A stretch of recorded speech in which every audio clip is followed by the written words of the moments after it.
Hi, welcome to Pension and Fitness again. It's Ian, and today we're going to talk about getting down on the floor and getting back up. Now, I received an email from a very nice lady in America who says she has a problem getting down and getting up off the floor, and she feels embarrassed.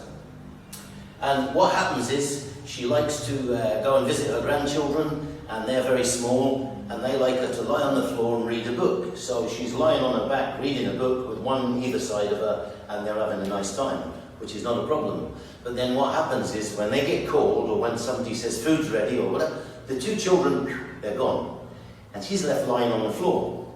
And so what happens is her son-in-law comes up the stairs, into where she is, and tries to, help her get up onto her feet. And she's embarrassed.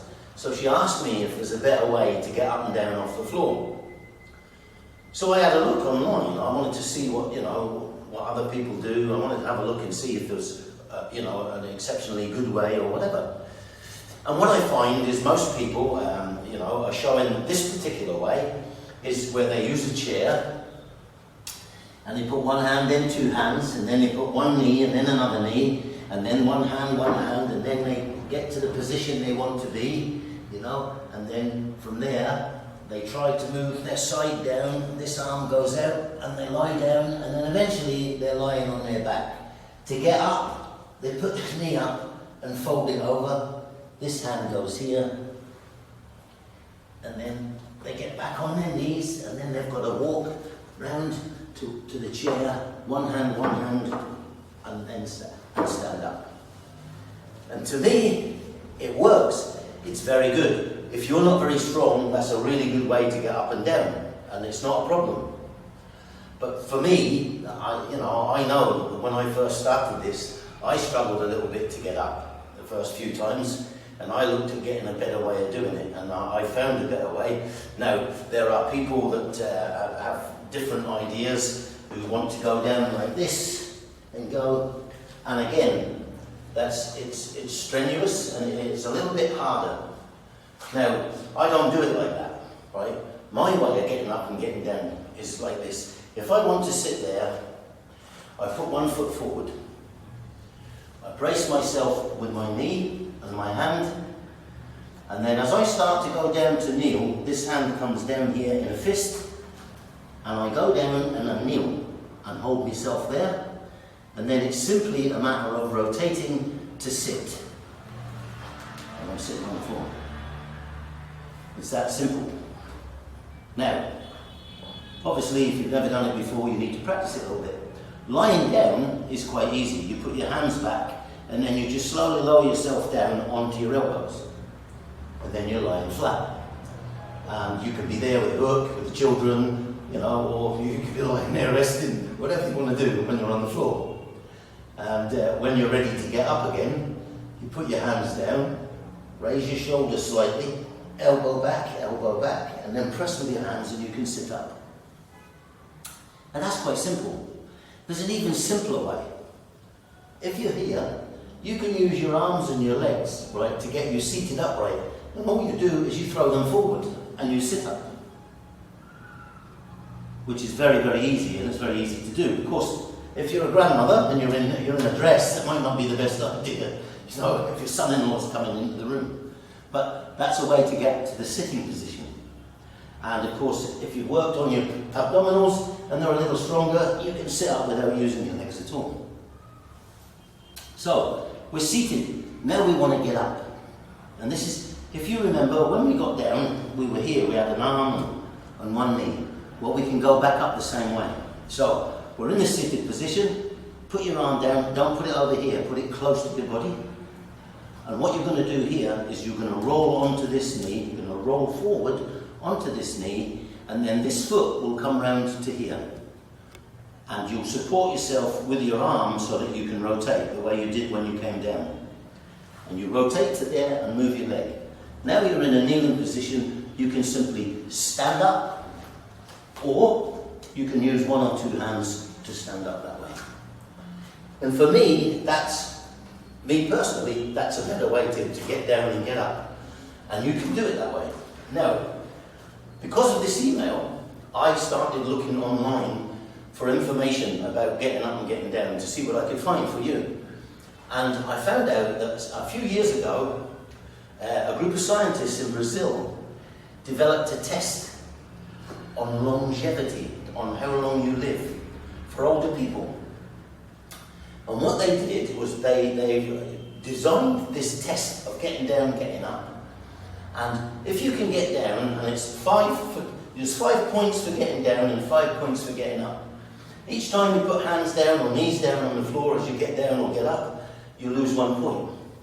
And they're saying that if you score an 8 or a 10, so that's 5 for going down, 5 for getting up. If you score from 8 to 10, then you've got a good chance of living a good, decent time afterwards. But people who didn't make that, who had lower scores, tended to live only another 6 years. Now I thought,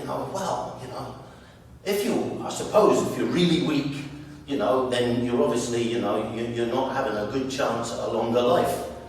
But if you're doing your arm exercises that I showed you, and your leg exercises, you're getting a little bit stronger, and you start practicing this, obviously you're going to be a little bit stronger, and you should be able to do this. But what they say is, you've got to get down in 4, and score, you've got to score a 4 going down and a 4 coming up. So the way to do that is very similar to what I said when you're here, but what you're going to do is as you start to kneel, you're going to put this hand down, but you're not going to put your knee on the floor. So you're here. Then you can put this foot and rotate and sit. You've only put one hand down, that's a score of 4. To get back up, you do the opposite. But like I said before, don't put your hand out here because you won't get up. It's got to be in close to you. So from here, make sure your feet are crossed here. From here, what you do is you roll forward and push up at the same time, so your arm needs to be fairly strong. Do your arm exercises, right? And you're going to push yourself up here so that you can stand up. And now you've only used one hand on the floor, which is a score of 4, and going down you use 1, which is a score of 4, which is a score of 8, which means then that in their assessment, you're going to live longer. Now, they did that test, and they studied those people for years afterwards. They traced them. And so what they're saying actually must work, because they came up with those figures, and they have said that most of those people that couldn't do it properly, or couldn't do it with a score of 8 or above, ended up dying with, some 6 years down the line. But it's like everything. If you practice, you'll get better. You'll get better at it. So when you're here and you're getting up, and then you're going here, to there, and getting up, right? It will be like that. But if you practice it, what's going to happen is you're going to do this, and you're going to be out of the way that quick. So that son-in-law ain't going to get to you before you're up and on your feet, for that particular lady, who I'm sure will be watching this. So that's all about getting down on the floor and getting up again. But it's all about everything you do is about practice. You can't say, oh yeah, I know how to do that, and then it comes. But here's just a little thought from me. This has become spread around the scientific community, the medical communities. They all know about this now. And there's a very good chance at some stage in the future, and it could be quite soon or it could be a long way away, but I have a funny feeling that they might use that as a way to check you and assess you to see if you can live independently.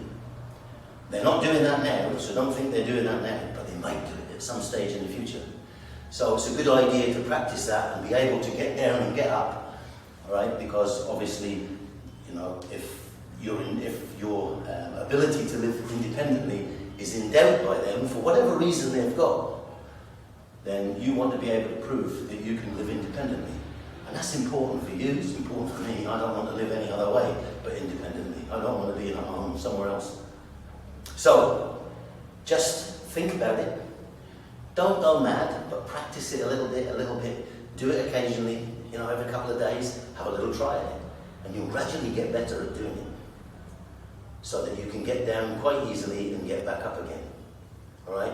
And it's not difficult, right? To get down and lie there and get up once you practice it. Okay, that's all I'm going to say. Thank you very much. There's a place below for, the old give me a like and subscribe if you wish to. And apart from that, see you at pensionerfitness.com. Thank you very much.